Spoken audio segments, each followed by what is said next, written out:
Bienvenidos a En Dos Continentes. Vale, hoy me voy a meter en un marrón. Pero un marrón, ¿eh? Un señor marrón, uno de los gordos. ¿Que a qué me refiero?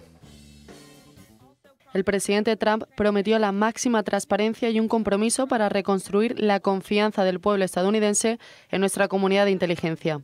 Parte de esa promesa era lanzar los documentos anteriormente clasificados y relacionados con el asesinato del presidente John Fitzgerald Kennedy, algo que hizo ayer. Ese lanzamiento histórico consiste en 80.000 páginas de documentos anteriormente clasificados que ahora están publicados. Se puede acceder a ellos online o en persona en el Instituto de Archivos Nacionales. Los archivos que solo se pueden ver online se están digitalizando y se subirán en los próximos días. Pues vamos allá. Uno de los asuntos que más ha dado de qué hablar en toda la historia de los Estados Unidos. Uno de los temas que más misterios sigue encerrando 63 años después de que sucediera. ¿Qué ocurrió el viernes 22 de noviembre de 1963 en Dallas? ¿Cómo murió exactamente el presidente número 35 de los Estados Unidos? ¿Qué le ocurrió a John Fitzgerald Kennedy? No voy a poner imágenes del tiroteo. Salvo que sea absolutamente necesario, este programa prefiere no participar en el circo, en el que el hecho de que aparezcan personas falleciendo sea un motivo de alegría porque las audiencias suban. No lo he hecho con las guerras, no lo voy a hacer con esto. Además, ustedes conocen esas imágenes de sobra. Vale, lo de no poner la imagen del momento en el que John Fitzgerald Kennedy fallece es una de mis reglas. Hay más.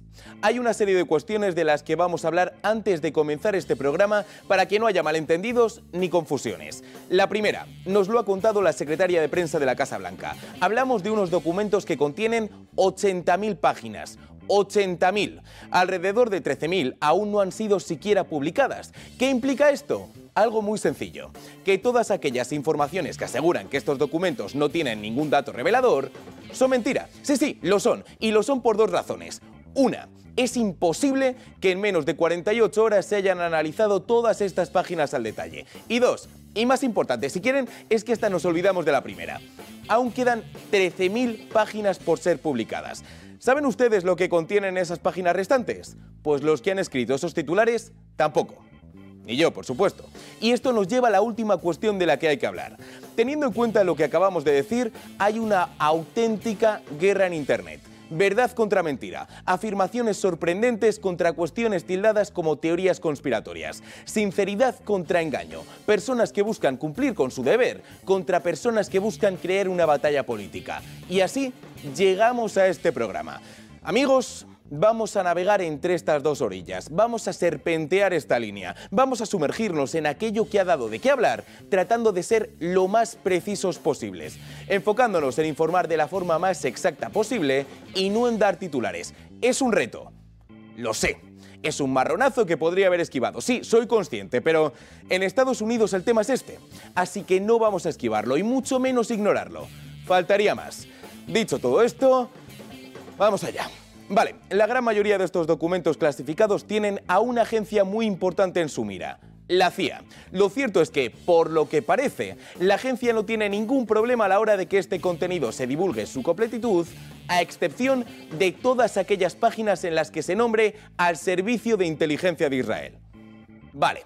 Son muchas las personas que tras la publicación de los documentos y de imágenes como las que acabamos de ver, aseguran que se sabe perfectamente quién es el asesino de Kennedy. El Mossad, una de las agencias de inteligencia punteras de Israel.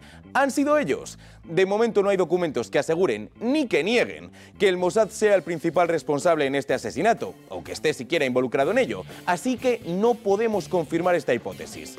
Pero lo que sí podemos hacer es explicar por qué hay sospechas. El analista Roger Stone es uno de los hombres que más ha escrito sobre este tema y tenía esto que decir al respecto.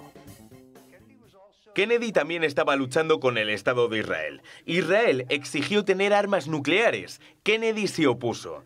Tras el asesinato de John Fitzgerald Kennedy, Lyndon Johnson acordó dar la bomba nuclear a los israelíes. Y esto es un hecho. ¿Vale? Poco hay que añadir aquí. Kennedy estaba en contra de que Israel recibiese armas nucleares. Es algo que está documentado. Lo han certificado expertos, políticos y qué diantres. El propio John Fitzgerald Kennedy, que aseguraba que estamos preocupados con los efectos aterradores hacia la estabilidad del mundo que acompañaría el desarrollo de armas nucleares en Israel. Sí, Kennedy temía que si Israel accedía a este programa nuclear, los árabes se pusieran del lado de los rusos y exigieran el mismo envío. Bien, la negativa presidencial no habría hecho nada de gracia a Israel. Y al Mossad, pues tampoco. Algo que habría provocado que Kennedy, bien, lo que viene siendo bien, pues no es que le cayeran. Por todos estos motivos, el Mossad es uno de los grandes señalados por la ciudadanía estadounidense a la hora de hablar del asesinato de Kennedy. Bien, pero es que el presidente quería evitar la asociación árabe-rusa como fuera.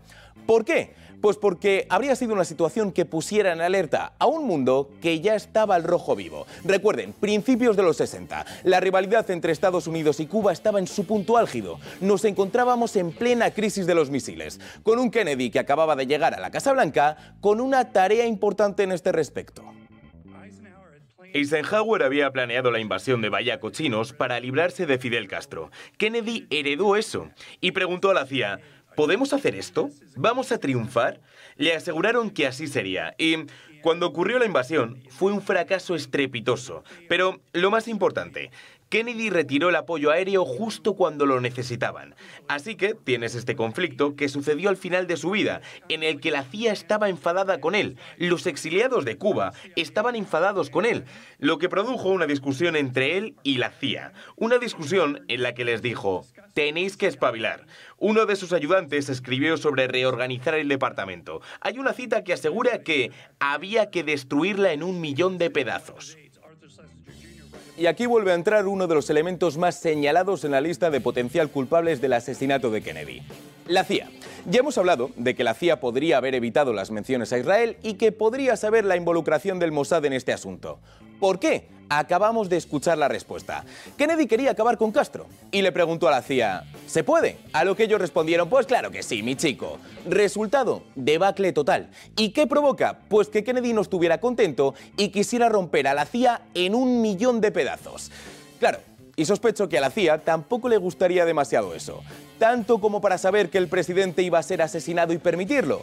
Bueno, vayamos con el hombre que sabemos, sí o sí, que estuvo metido en el ajo. Para aquellos que no lo sepan, este es Lee Harvey Oswald, el hombre señalado como principal asesino, exinfante de la Marina de los Estados Unidos, un hombre que fue abatido horas después del fallecimiento de Kennedy. Un Oswald que estaba casado con Marina Nikolayevna, una mujer de procedencia rusa. Sé que hemos hablado de varios elementos, así que vamos a tratar de conectarlos. Tenemos a Lee Harvey Oswald, el principal culpable de todo esto. Tenemos a Marina, su mujer de procedencia rusa. Y tenemos a la CIA, una agencia que esto sí que sí, sabía que Oswald estaba tramando algo. Una de las cosas que dejan clara estos documentos es que la CIA sabía que en septiembre-octubre de 1963, es decir, 2 meses antes del asesinato, Lee Harvey Oswald acudió a la embajada soviética en Ciudad de México para conseguir una visa que le permitiera regresar a la Unión Soviética. Este es el asunto con el asunto, síganme. Oswald se estaba preparando para liarla. ¿Y qué hace? Manda a su mujer a la Unión Soviética de vuelta. Y él comenzaría a preparar un plan de huida post-asesinato. Antes de disparar a Kennedy, Lee Harvey Oswald habría viajado a Ciudad de México, donde se habría metido en plena embajada soviética para pedir un pasaporte que le garantizase la huida una vez hubiera cometido el atentado. No era su primer plan. Su primer objetivo era mudarse a Cuba. Siendo la isla la principal enemiga de los Estados Unidos, Oswald sabría que no tendría ningún problema al trasladarse a la misma, si le garantizaban todos los papeles al respecto. Sin embargo, Oswald no logró materializar su plan, no consiguió llegar a Cuba. Pero claro, es que había gente que había visto a Lee Harvey Oswald, había gente que podría saber cuál era su plan. Es más, algo que han demostrado estos documentos es que había gente que aseguraba saber el plan de Oswald meses antes de que sucediera. Vamos a hablar de Sergei Sornonó, un ciudadano de procedencia rusa que vivía en California y que escribió 2 cartas. La primera va dirigida al embajador británico de los Estados Unidos y decía lo siguiente: el 18 de julio de 1963 le dije a las autoridades británicas que había oído que un traidor, el señor Lee Harvey Oswald, había ido a la Unión Soviética y había regresado, y que este hombre se estaba preparando para matar a Kennedy. Es decir, según Sergei, 4 meses antes del asesinato de Kennedy, 2 meses antes de que la CIA viera a Oswald en México, las autoridades británicas sabían que el presidente de los Estados Unidos iba a ser asesinado. ¿Su respuesta? ¿Y qué? Eso al menos es lo que afirma Sornono. Bien, pero es que escribió otra carta, esta dirigida, atención, al embajador de la Unión Soviética en Estados Unidos, en la que decía que un mes más tarde de la carta que hemos visto, concretamente el 19 de agosto de 1963, fui a ver al director del Servicio de Consejo Especial del Departamento del Estado. Le dije que Lee Harvey Oswald sería abatido después de asesinar al presidente Kennedy. Aseguré que me sometería a la prueba de drogas para comprobar que estoy diciendo la verdad. El director me preguntó quién más iba a ser asesinado en el país y yo le dije que había oído que el doctor Martin Luther King iba a ser asesinado. Pues nada, ya estamos todos. O sea, que la CIA lo sabía, la Unión Soviética lo sabía, Reino Unido lo sabía y nadie evitó que Kennedy fuera asesinado. Eso al menos es lo que asegura Sergei Sornono. Bien, pero regresemos con la CIA, porque no solo ha sido Sergei. Los documentos lanzados hablan de Gary Underhill, un agente de inteligencia de los Estados Unidos en plena Segunda Guerra Mundial y uno de los jefazos del Pentágono. Pues atención, porque, según estos documentos, este señor tenía mucho de qué hablar.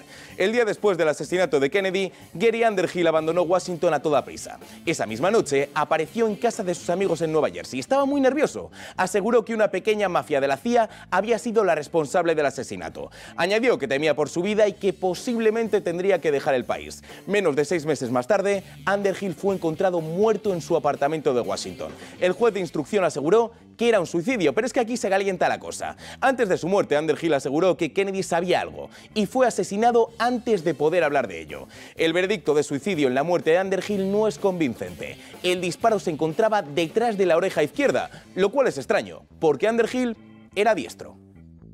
Como zurdo que soy, reconozco que la cosa está complicada, pero yo tengo problemas de lateralidad. Cojo el rollo de papel tal que así. Así que yo qué sabré. Vale, pero de nuevo, ¿por qué esa insistencia de la CIA? Sí, hemos relatado una serie de cuestiones que podrían hacer que muchos arqueen la ceja, pero es que había más. Había una más, y es una que conecta con el tema del que hablamos el martes: el espacio. Los documentos dejan clara una cosa: Kennedy estaba obsesionado con dos cuestiones con respecto al espacio: la llegada del hombre a la Luna y los ovnis. Por ello, el presidente aseguraba que le gustaría lanzar un programa en el que se compartan los datos con la NASA, en el que los ovnis sean un factor.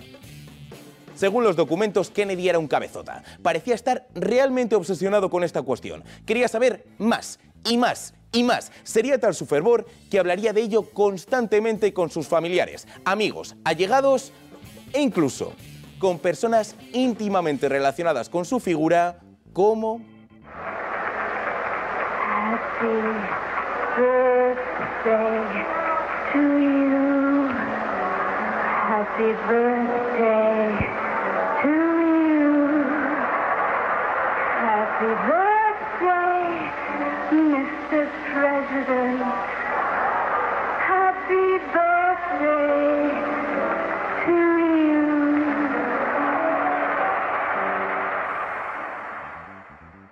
Sí, amigos, da igual que la imagen no sea nítida, da igual que el rostro de la cantante no se distinga a la perfección.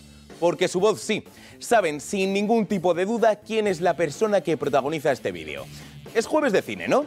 Pues hablemos de esta actriz, Marilyn Monroe, una mujer de la que se ha sospechado que fue amante de Kennedy, que fue violada tanto por él como por su hermano y que desde luego sí sabría bastante sobre John Fitzgerald. Pero he aquí la cuestión.